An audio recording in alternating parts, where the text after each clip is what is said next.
في موضوع آخر، اللجنة المكلفة بتقييم نشاط تركيب السيارات أوصت برفع الحظر عن استيراد المركبات والسيارات الأقل من 3 سنوات كإجراء يراه البعض بالإجراء الظرفي لضبط أسعار المركبات في السوق الوطنية.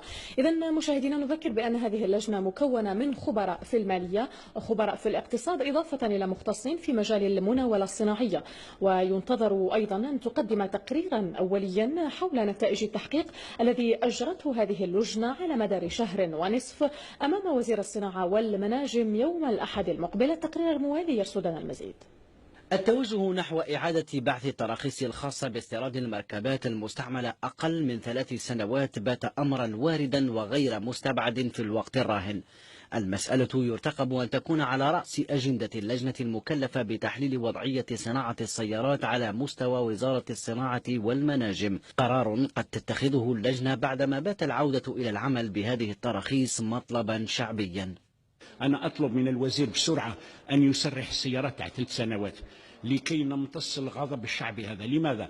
لأن أقول لك مثلا تأخذي أنت 10,000 أورو أو 12,000 أورو هو سعر سيارة جديدة. ب 12,000 أورو أنا نجيب لك 3 سيارات جميلات وهائلات، والسيارة كي تجيبها من ألمانيا ولا من هولندا ولا تجيبها من إيطاليا ولا من فرنسا ولا من سيارة يعني تلقاها عندها مقاييس محترمة.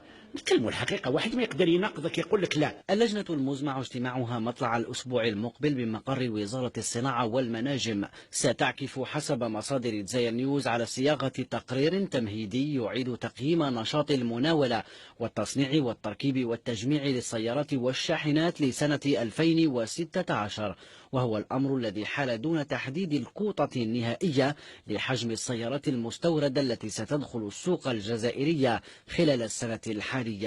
سيارة قلنا لها في طريق